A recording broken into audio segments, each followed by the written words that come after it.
Hi, everybody. I hope you're recovering from St. Patrick's Day hangover. So I think this 317 plus 1 is maybe 318. It's probably March 18th without looking. I'm that good. And I'm having, for the third time, the Lou Perez. And he remains the Lou Perez daily. And this is our daily show with him. So, Lou, tell us about your amazing life and what you've been up to lately. Wow, third time, man! I can't believe that. It's like living the dream three times. It's wild. Yeah, I've been. Uh, it's kind of the new year, right? We're in March, so it's still kind of the beginning, the first quarter of 2024, and it's an exciting time of me, trying to lock down work and new projects and that sort of thing, and trying to get money to film wacky stuff that I want to film. So it's exciting, and my Yeah, hair's going gray from it. Well, it's been going gray for a while, but yeah. yeah. You might notice over the decades that your eyes will start to change as well. You need reading glasses. It might be a side effect of all the fabulous movies you're making. I love your shorts, and there's kind of been I follow you on Twitter at the Lou Perez over there, and I recommend everyone else do because it's almost a daily dose of hilarity ensuing, and you have a lot of your kind of retrospective pieces, and so we get to see the various phases of Lou. No offense, some of them with more hair, but well, maybe differently placed hair, less beard, um, but you have great stuff, and I can't think of a particular favorite this instant. But when you talk about your next phase, I actually two things I want to hear about what you're finding funny, how you riff on the comedy, and my friend who's a libertarian said that you're going to be doing something at Libertarian Convention. Yeah, I'm going to be at the National Libertarian Convention in Washington, D.C. It's May 24th. I'm going to be doing some stand-up comedy that night. So I'm looking forward to that. I always have a good time with the LP, whether it's the national LP or state libertarian Did parties. they name purposely do LP in honor of your initials? I think so. Yeah. I'm not very good with the timeline, but I think it was originally Lou Perez party, and and they were like, this is a little too niche. We need to expand it. Yeah, yeah. When I was a kid, we had LP records. Um, Oh, that's right. yeah, Well, they were EPs and LPs, right? What yeah. I don't what know. what what's the difference? Was it EP like a single, and then the LP was like It's an a album? long playing record. Yeah. Yeah, it kind of seems like a while ago. I my first record was that I purchased on my own was Good Vibrations, Oh, wow. and that was an amazing song. I mean, in retrospect, I think that's probably the best record album, record song, individual song I've ever purchased, and that includes Spotify and whatever. I mean, I think it stands the test of time, thus proving my incredible musical acuity at that time. Um, And it's also for it has the theremin on that, right? That wacky instrument. Yeah, yeah. I know I have a good friend of mine who I've worked with. He's a director of photography. Paul Rondeau, his name is, and his wife Jen. She actually plays the theremin, like she's trained in the theremin. So she used to do live gigs and that sort of thing. Yeah, I was not. I didn't know anything about that way. I just had the record with the big hole in the middle, single. I don't remember what was on the other side, but I played that a lot.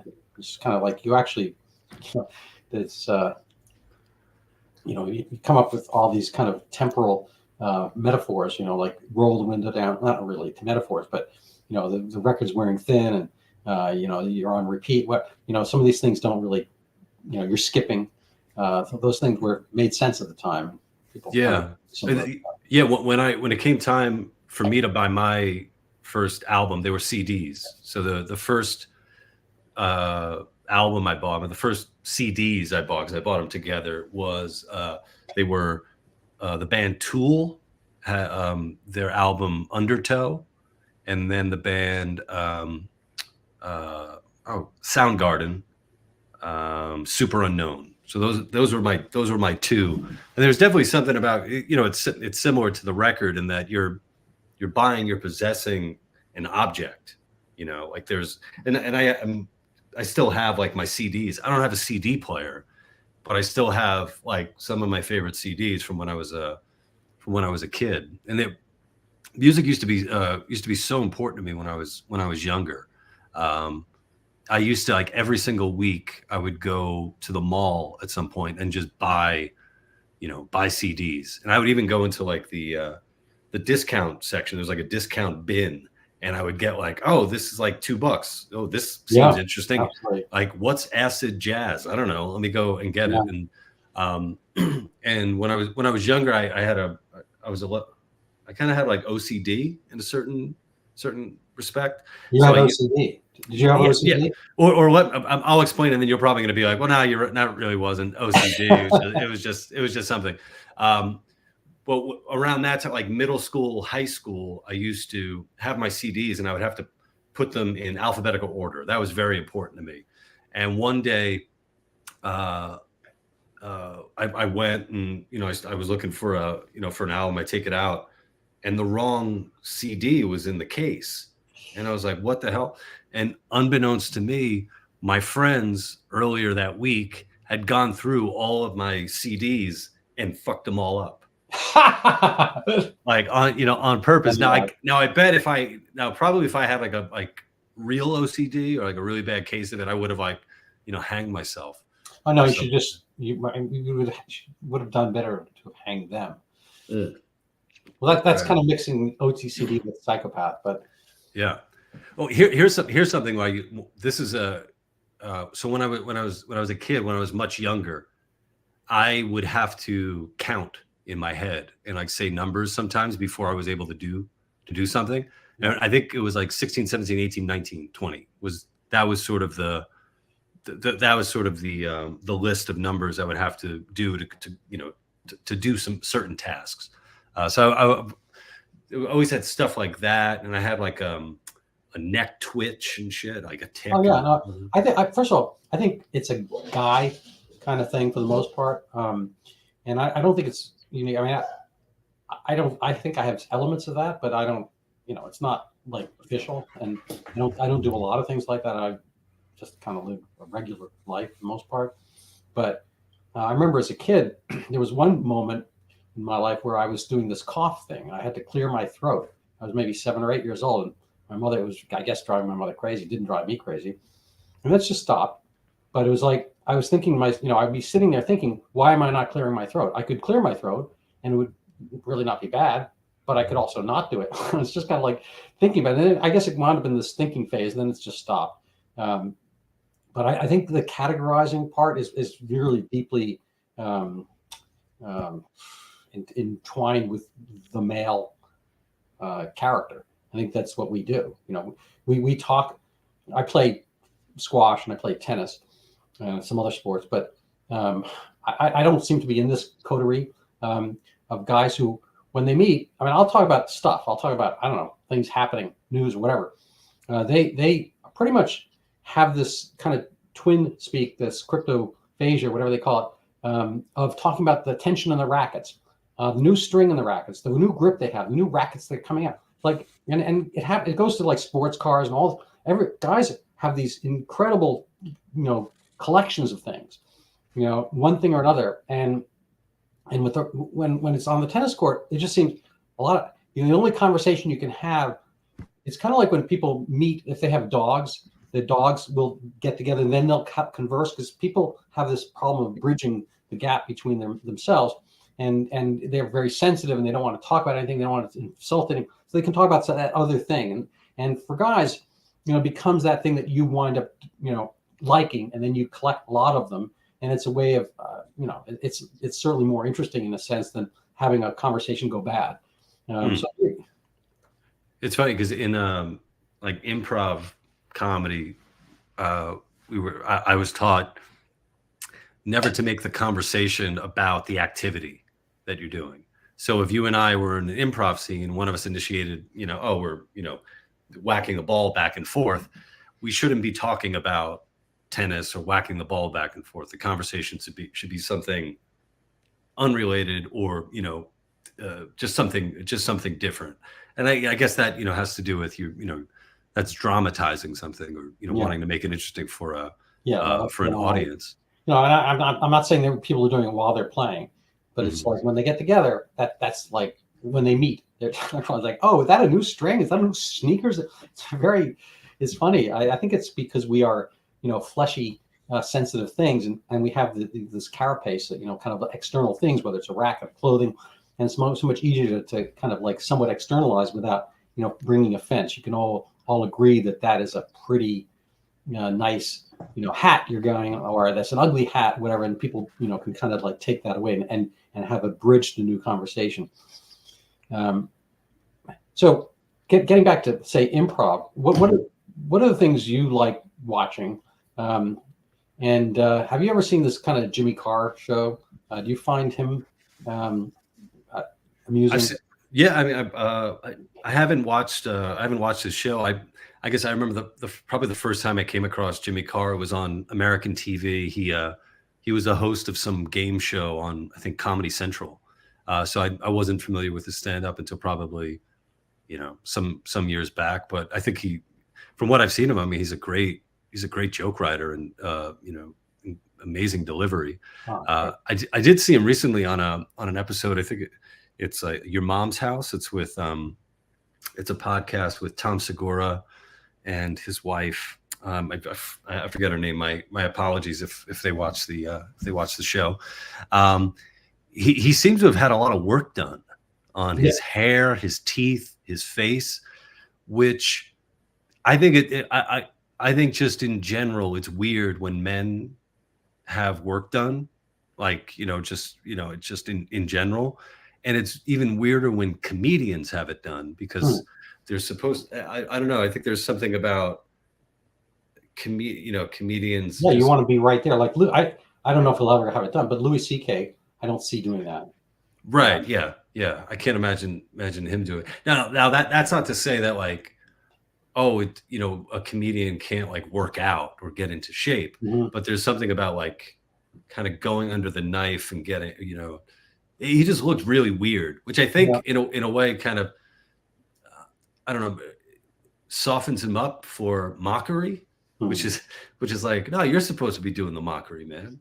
Yeah. Well, I'm sure he's got enough arrows in his quiver. He doesn't give a fuck what I think about it. No. I mean, he's got so many ready-made comebacks, most of them involving one's mother, the heckler's mother. Yeah. Well, what's funny is recently I had a guy reach out to me on Twitter.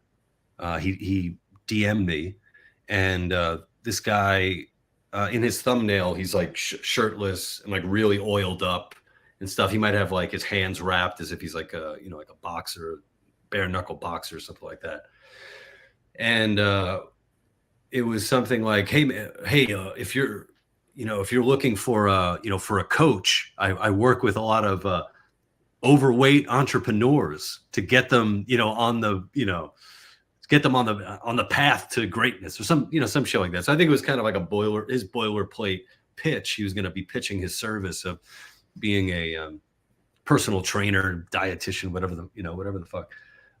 And I wrote back to him. I just asking the question. I'm like, which photo or video of mine did you see that you were like, oh, you're overweight? Because I mean, people haven't necessarily. I don't walk around and take pictures with my shirt off, but I'm down. The other day, I was down to I'm 5'10". I was like $165. I go from like 165 to 170. Like that's kind of where I'm floating. I have abs. I have abs. It was funny is actually I did some vanity shots, if you will, a few weeks back. Last month I was on Gutfeld, and I went to the bathroom and I was changing my shirt, and the lighting was just great in that Fox News bathroom. So I took a picture and sent it to my wife, and it's like I had a full six-pack there, and I was thinking, like, I was asking my wife if I should put it online. She's like, it seems like a thirst a thirst trap kind of thing. But I kind of wanted to send it to this guy if he ever got back to me and be like, hey, dude, like here you are offering your services, and I have more abs than you do, Well, and I didn't oil myself up and yeah. get like the lighting perfectly. I'm taking this in a shitter in Fox News station, So it was just fun. It was just it's just funny. Well, it's good. I mean, frankly, you made most of your opportunity there. I'm sorry I didn't get to see you with Gutfeld. How was that? Oh, it's been great. That was my third time on Gutfeld. So third time on Gutfeld, third time with Dr. Box. Yeah. And that one was particularly fun. We shot it on it was on a Friday, and the studio audience he had was just amazing. They were so loud and just so into being there, and everybody on the panel did really well, and it was great. Yeah, I've had just great experiences being on Gutfeld. I'm gonna go back. Hope he has me back. So. Yeah. So, do they give you any concepts or kind of boundaries? Or questions, topics that you might cover? Do you get to prep at all, or is it kind of spontaneous? They're really good as far as like kind of like letting you just be yourself and do whatever say whatever you say. Actually, the first time that I was on, I was like, I was like, oh wow, everybody here is giving opinions that I didn't expect. I felt like, oh, everyone would kind of be on the same page or blah blah blah, and it's like, oh wow, everyone's kind of different. So I'm definitely I will make a promise to myself to go check that out. Yeah. So I always like you're kind of one of my wake up spots on X. Thank you. And I don't know. I guess the algorithm has it right in this case. You can't complain. I mean, it doesn't mean that I want to see adverts for you all blessed, but I think your takes are really good. I like your bloodbath one. Did you actually take a bloodbath this morning? No, I'm not. When I'm wealthy enough, I will definitely be bathing in the blood of as many virgins as I can. I think it only works if it's virgin blood, right? Isn't that is that the connection between what science and body hacking? Are you looking for? What? What species? Oh, I mean human. Right? Oh. I mean, come on, man. I'm not going to go to my local butcher and be like, "Hey, can I get 20 gallons of pig's blood?" Like, no, man. I know you got to be careful. Stuff can clot. That's the other problem probably with an actual bloodbath. I mean, it would get mushy unless you can add some heparin or something of that sort. Coumadin. All right. So, what is the actual feeding frenzy over the bloodbath? How's that? Why does this happen? How many times are we going to do it? It reminds me of Lucy and the football. Does the public go for this stuff? I don't know. I mean, and how do you kind of source your own take on this? Do you kind of just come up with your own concepts, or you banging around amongst some people, friends, family, so forth? Oh, I don't run any of this by my family because they would be horrified. Yeah. I occasionally I have like a buddy of mine. I have a couple of friends who I'll send stuff to if I'm like on the fence. I don't, I'm like, oh, I don't know if I should post this. And they always tell me, yeah, you should post it. So they're terrible influences on me.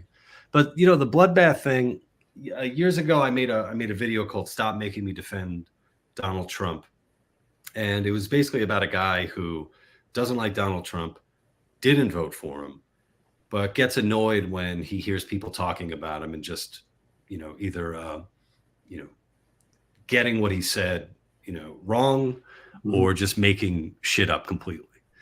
So he takes it upon himself to just point out like, hey, he actually didn't say that, and because of that, everyone thinks he's a Trump supporter.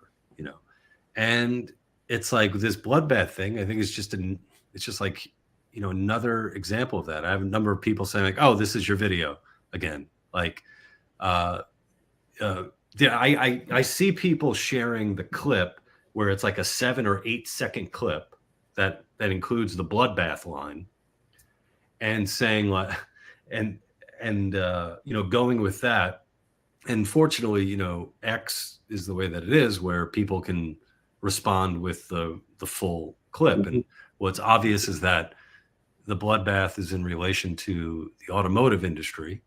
Yeah, And it's like, you know, you have so much stuff if you're, a critic of Donald Trump to call him out on, just do that. yeah. The insistence on pushing that, say, that narrative, the bloodbath narrative, when when the actual footage is right there, it's going to hurt.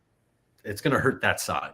Yeah, they, if they didn't have double standards, they wouldn't have any.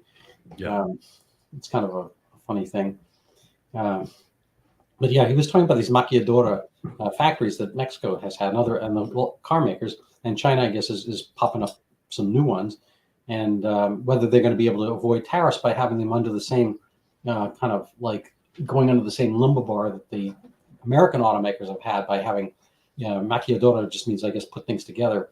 It has to do with making things, and getting all the parts, and then bringing all these like Lego parts across the border, and then putting the final touches on Lego parts and calling it American made. And so he's just talking about tariffs. And I'm not in favor of all the tariffs per se, but they should just be specific what he's talking about. And frankly, the irony of the whole situation is kind of socially and politically and crime wise, we've had a bit of a bloodbath, and we've had a bloodbath worldwide in a number of wars.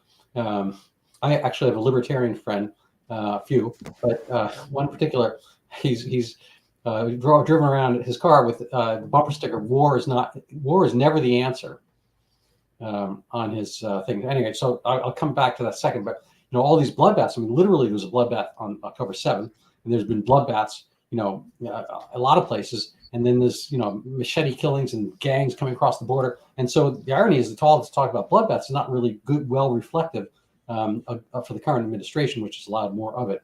But anyway, so a sidelight. So this guy plays tennis with me sometimes, and he's an older guy, and he doesn't quite get my jokes. But I try to bait him into a question where war is the answer.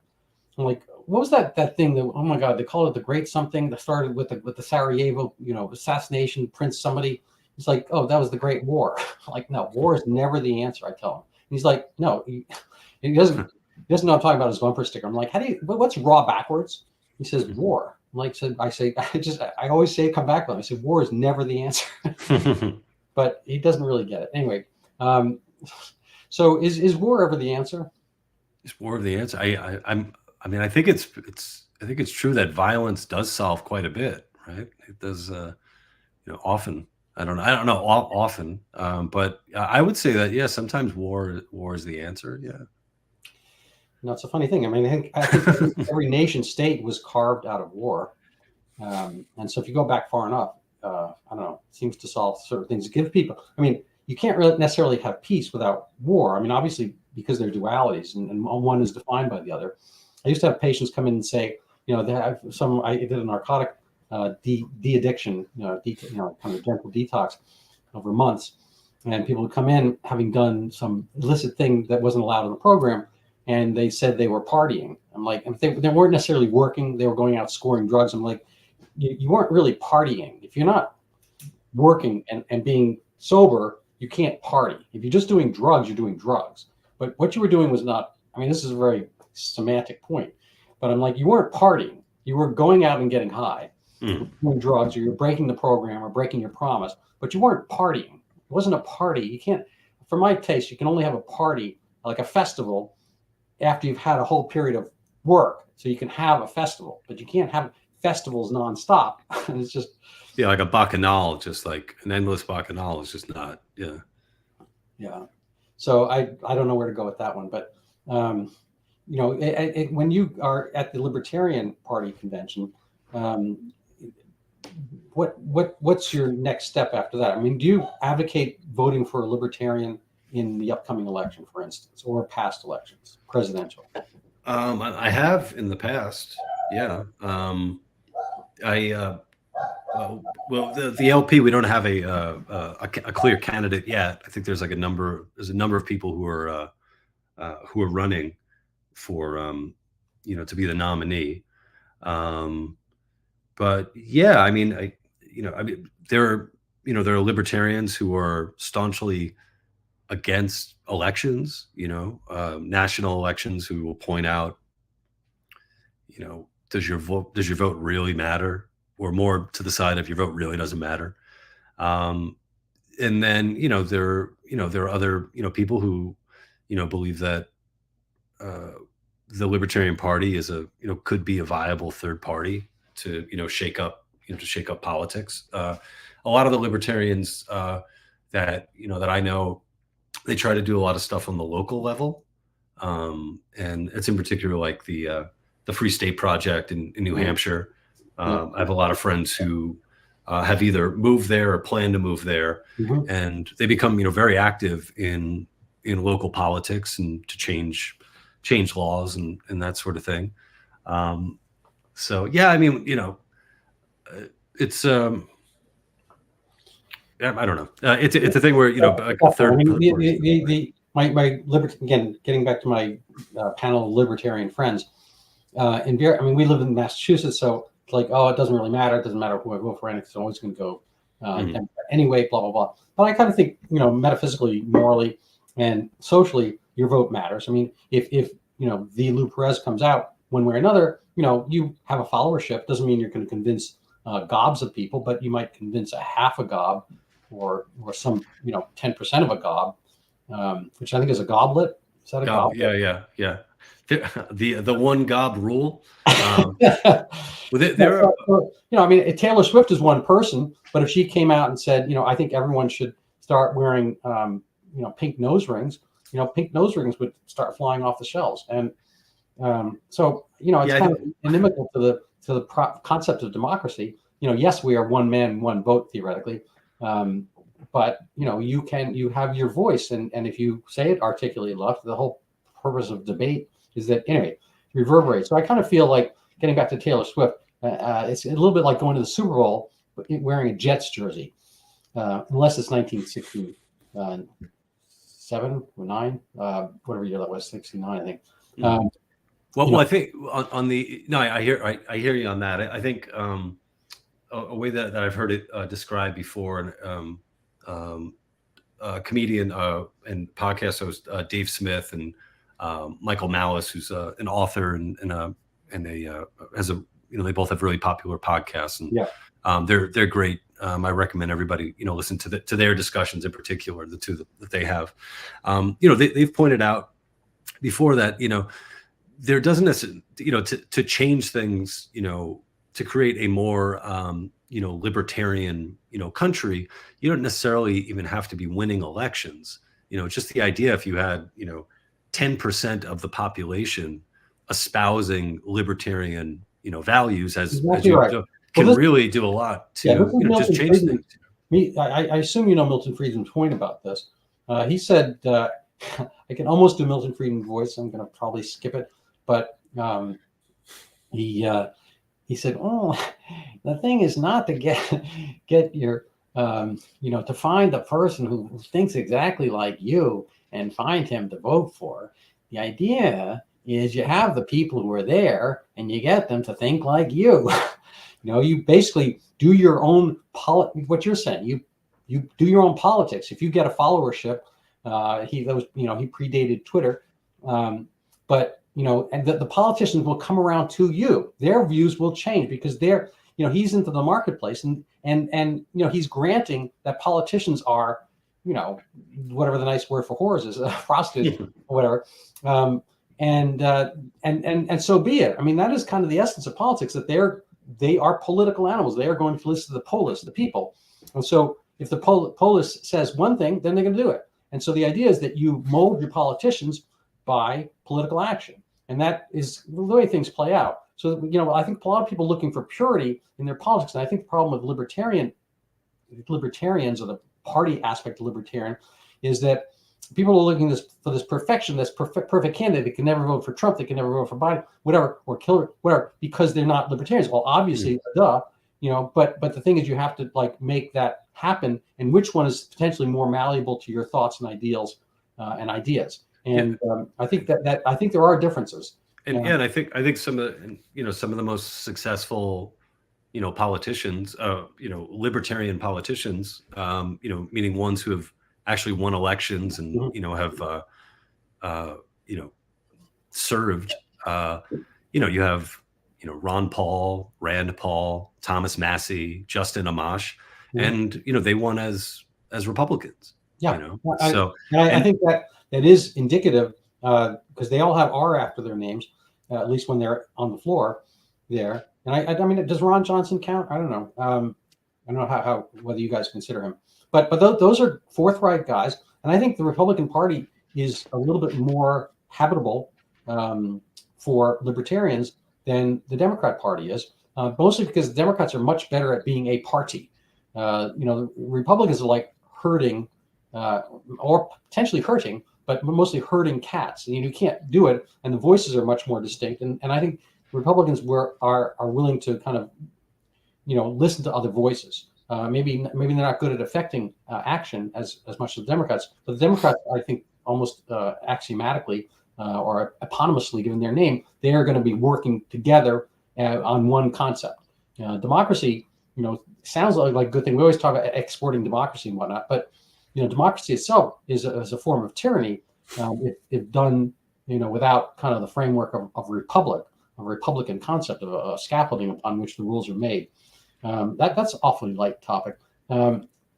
So yeah, I'm definitely not a fan of democracy. So, especially when my vote doesn't count 100 times, So, yeah, yeah. No, I actually had this concept of doing shareholder democracy. Um, Apple never asked me how they should make their decisions because I don't own any Apple stock, and if I did, it wouldn't be enough to sway things. And I think there should be one man, one vote, or as Hamas does it, one man, one vote, one time. Um, but um, but there also should be some weighted aspect because this concept that you can I think that, what is it? It's attributed to Tocqueville, but it was actually this Scottish guy Tytler, who said that the end of democracy is when people figure out how to vote themselves other people's money. The quote's done better. You know that quote? what's it? Vote each other. It's What's it? it's basically the end of basically the fault line. The end of democracy is when the voters can figure out how to vote themselves other people's money, other people's holding, and that Sure. happens obviously. Um, and it's ironic that so my concept of shareholder democracy is that if you could get your whatever line 37 of your 1040 would give you some fractional extra piece of a vote. So that higher that number is, it wouldn't maybe you just go between you'd have one vote because you're you, and then there'd be some extra percentage of another vote. And so if you're Elon Musk, you're paying billions in taxes, you get that full extra vote. And probably you and I, if your line 37 is, I'm just coming up with a number, let's say some $100,000, whatever, you maybe get a tenth of an extra vote. So there's some extra aspect because you're a tax-paying customer and you're a shareholder in a sense, you're putting money in. And I'm sure this would be thrown down and called whatever name really quickly. But this concept of if you're paying something in, you're going to have maybe a little bit more entitlement to say something. I use the entitlement word there. Yes. Hmm. I mean, I can understand that. I actually, I've been saying that I don't think the government should have any idea how much money I make, and Yeah. I guess in order to be able to, Well, make that happen, obviously they would so know. here's another light topic. What would be what's your favorite taxation system extant worldwide, or should there be any taxation system or fees and tariffs, or should the government not get any money at all? I mean, how does that all work out? Oh, I mean, how's the saying go? No taxation with or without representation. So that's I'm gonna get that. I want to get that on a shirt. Yeah, very catchy. I mean, I get, I have an accountant, I've been working with him. It's, very complicated. I have dependents, my wife, my kids. It's a crazy I system. Yeah. own a house, and just all this stuff, and trying to figure out, and here's the one thing I would definitely say, like, anybody who's, anti-taxation or libertarian, anarchist, whatever, make sure you're paying your taxes. Like, please, because I don't want to see, want to see you hurt, thrown in jail, or anything like that. So Yeah. it's really important that you pay your taxes. That being said, it's such a complicated fucking headache, and it takes so much time and so much money and so many resources. So I'm a flat. Yeah. Then I would, if I had to choose, I would have to say I would be a flat tax. Like, what do you want? 10%? Okay, that's it. Let's go. Just do it. Just do it. And actually, I came up with a system which I've run by some, economists and whatnot, of no tax, but the government just prints a little bit extra money and purposely inflates the currency based on let's say, and I don't want to do the numbers here, but let's say your baseline, if the government were honest, like for the previous 30, 40 years, we had an inflation rate low, like 2 to 4%.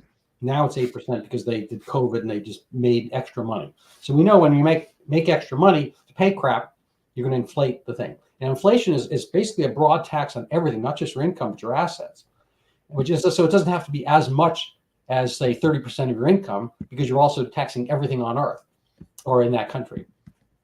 And so my idea was just get rid of all taxation, all accounts, all accountants, all sales tax, everything. Every toll booth, basically, you have to stop and think about how much you're paying. And you get rid of April 15th, not the day itself, because then that would make April. That would throw off so much. It would throw off. It'll be like farming. Daylight savings time on a wide scale. But some mind blown.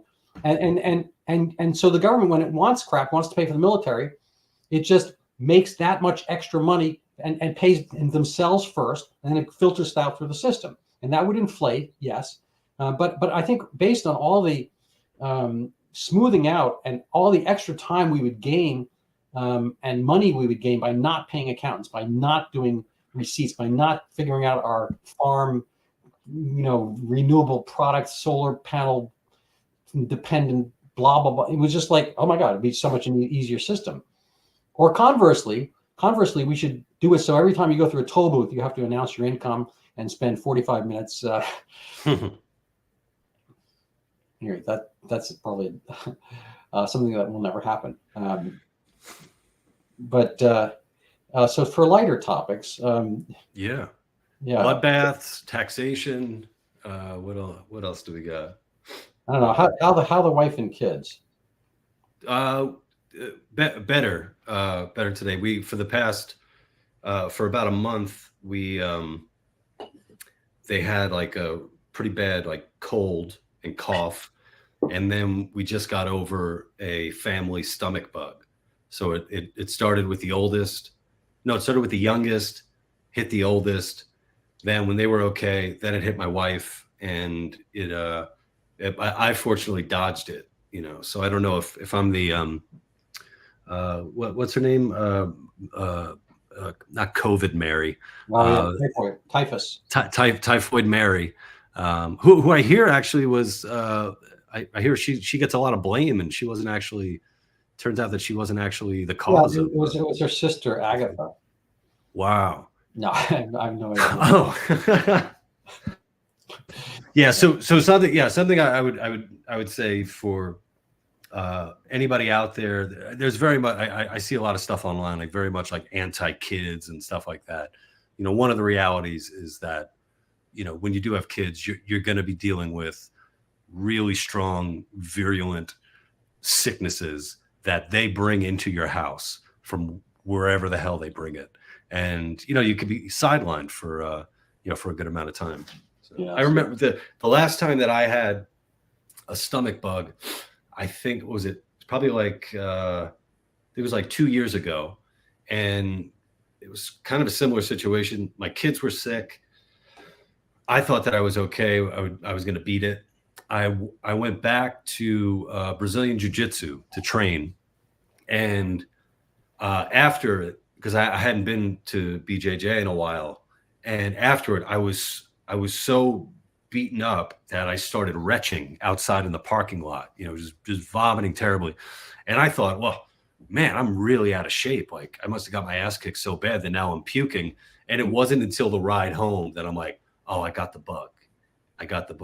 And who knows how many sweaty men I gave the bug to that night at Brazilian Jiu-Jitsu. You know, sort of like the equivalent of like a bathhouse, you know, in the 70s or 80s, you know. Like, Yeah. yeah. Yeah. Not that we would know that per se. That's right. I was a youngin. I wasn't even born yet in the 70s. I know that was such a mystery to me. You know, a good fraction of the time I was unfortunately or fortunately, you know, sitting away in medical school and residency, kind of slaving away all of these big culture. If I had known I could, you know, have, you know, lots of quasi penetrative sex in a bathhouse anonymously. I mean, I don't know. I suppose Yeah. I probably wouldn't have done that. Actually, I belonged to the YMCA. Yep. In Boston, and it's one of the oldest ones. And they had squash courts. I was doing that, and I befriended a squash player who was a brilliant man and well-known historian, author, serious type. You know, one gets in the New York Times Review of Books. An expert, geopolitical expert. I'm not going to say much more identifiers, but the YMCA had. Because why not? They had steam rooms, but then they had like a adjunct steam room, which you had to go up some special stairs, and it was just kind of like sitting in its own place. It was accessible only through these stairs and a branch of the regular steam room. And apparently, he got caught in flagrante delicti, whatever it is, with some friends, and so it's probably no, you know, coincidence that the Village people had that song. Yeah. Well, there was that whole verse about the, you know, the historian that they ended up cutting from the final version of that song. He was the best. He was there. When you were fucking him, it was like you're fucking Socrates, you know, just like you're back in ancient Greece with this incredibly learned man. So my soccer teacher squash teacher at the time. I got to say, you do play a lot of gay sports. Yeah, and I wrestled in high school. There we go. Yeah, with like oil and you know, yeah. I don't know. I mean, yes, somehow I came out unscathed. That's probably because I was ugly. I'm thinking that. I went to Horace Mann School, and it was an all boys school, and most of the teachers, you know, it's almost all men's teachers. And then decades later, this thing came on the New Yorker, I think 2009 or something like that, whatever it was. This guy, Amos something, talked about his experience, you know, how he had been abroad, mind you. Well, he hadn't been abroad. Mm-hmm. But when he was in Austria, whatever, with the choir teacher, Johannes Samari, that things had happened in the hotel room, whatever. So it didn't actually happen at Horace Mann. He was 16 years old. The teacher was not. And blah, blah. Anyway, this kind of became a big cause, celebrity. But I went through 6 years of Horace Mann, and nothing ever happened untoward. I knew there were some teachers a little bit, as they used to say, light and loafers, and you know, made fun of some of them because we're guys and did. But again, I think it comes back down to the ugliness thing, because nobody ever came up to me at all. You know, but it's really changed the way everyone kind of retrospectively looked at their own experience. And it's a weird kind of phenomenon, because I've been to reunions and almost nobody in the reunion had anything happen, but they're all, and they hadn't heard about any of this stuff. It was all revelatory to them. But it turns out, you know, a small percentage, like 3 or 4% of the class had some things happen. And there were some gay teachers and whatnot. Anyway, what's the point of this story? I don't know. But, you know, it just I suppose the point of it for me is that it's been almost impossible to put any kind of like rationality that you really got an excellent education from this place. And yes, some stuff happened, but you don't throw the baby out with the bathwater. I mean, I think this happened with the Catholic Church, obviously. It happens to other institutions as well. And I think people are almost worse off now because, you know, Catholicism has kind of had, you know, a huge devolution in their following. And I also think it's somewhat suggestible that once we hear something, that we assume that's all the truth all the time. Anyway, that is not a good lead-in for you here. But let me ask you a separate question. As far as schooling for your kids, what did did COVID put any kind of wary thoughts about schooling for your kids, and how do you manage that these days? Yeah. So my oldest is going to be 4 in next week, and the youngest is 2.5. So yeah, I mean, we're already dealing with he's in like preschool, the oldest, and trying to figure out what the best route is for him, and also what we can afford. I mean, you're paying out of pocket for preschool. It's a anytime there's a charge there's a charge that wasn't there originally. You start to feel it. You're like, oh wow, how much is this out of for the year? But we really love the school that he's in. He's like a social butterfly in the class. He loves it. The teachers love him. He's having a great time. But yeah, I mean, it's definitely it's concerning, thinking about the future, because the reality is, if your kid is going to school full time, as he will one day, it's 8 hours or so of indoctrination. Yeah. And you think about how much time do you have to reverse or to counter any indoctrination that you don't like, that you disagree with. And something that's been clear, without giving away my my location, is we value different things than a lot of people on like the school board, or people creating curriculum, and the the sad truth is that people want to get your kids and start filling them with all this bullshit as early as they can. So we're definitely we are very we're cognizant of it, and now we're just trying to figure out, well, what can we do to make sure that our kids are getting an education, which is prime importance, and protecting them from ideas that we think are repugnant, to be frank. Yeah, no, it's a tough one. I belong to a religious congregation, and I didn't to the same extent when my kids were growing up. And one of my regrets, leaving your own kind of personal beliefs aside per se, and a lot of comedians, are virulently atheistic, like Ricky Gervais and the aforementioned Jimmy Carr. But getting back to the Milton Friedman concept, if there's kind of enough political bulwark, then the teachers don't do some of the stuff that they do. And in the religious schools, there's at least the kind of default position that there's Adam and Eve, or something like that. That you have some, there was, I don't know if you ever saw this meme. I agree with Islam about women. You ever see that? Yeah. How did that go? It's great. It's a great meme. It's a total like mind-blowing shibboleth. It's like you agree with it at your peril, but I do actually. I agree. I mean, some aspects I don't. Not depends where you draw the line. I agree with Islam that there are men and women, and that's that. And so I don't agree with the way they treat women or the way women. Did you see the video? I think it was in London.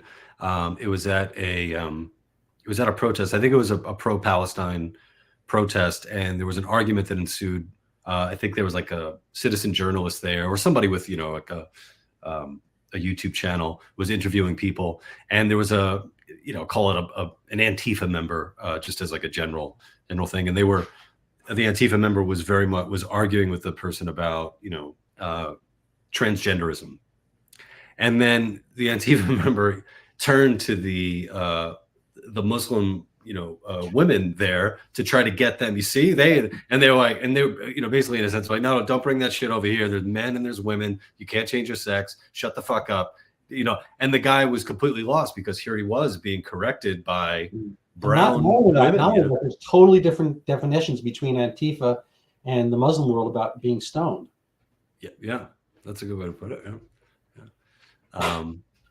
But yeah, it's one of the things that I've over the years that I've just come to accept is that, the idea of universal values is just bullshit. The idea that we all want the same is bullshit, completely bullshit. And you have to navigate the world with that. I have very little confidence that I'm going to persuade somebody who thinks that, owning property is evil, that owning property isn't evil. I don't even want to waste my time because there's no way that I'm going to convince somebody who's living in 2024, who's on their computer, typing away with a hammer and sickle in their fucking handle, that I'm not evil for wanting to own the means of production, my own means of production. Yeah. The Yakov Smirnoff joke about the two poor Soviets. So very briefly, it's like they're good buddies, they're comrades. And it says, Comrade Yori, if you were rich men and you had two boats, would you give me one? Oh, Gennady, of course I would. Blah, blah, blah. And they go back and forth with all the things they would, and he says, well, if you had two airplanes, would you give me? Yes, I'd give two airplanes. This is fine. So, Georgi, if you had two chickens, would you give me one? He says, no. He says, why not? Because I have two chickens. That's great. Yeah. So it's like, it always comes down to the stuff. Like my son, well, I've got two sons. The older one is libertarian, I think. And the younger one is very much, it's kind of like Bernie Sanders or something. But his property, he's a cartoonist and so forth. His property, is copyrighted. You cannot use it without permission. So that's always a nice thing. So your material, where can people find your material, and what should they do to pursue the Lou Perez way? Whoa. You can pursue me and follow me at thelouperez.com. That's my website. And there are links to videos that I produce and, my social media there. And the big thing is, like, if anybody's looking to produce something, they want to bring on this guy, hit me up. Let me know what you're working on. I mean, we could work together.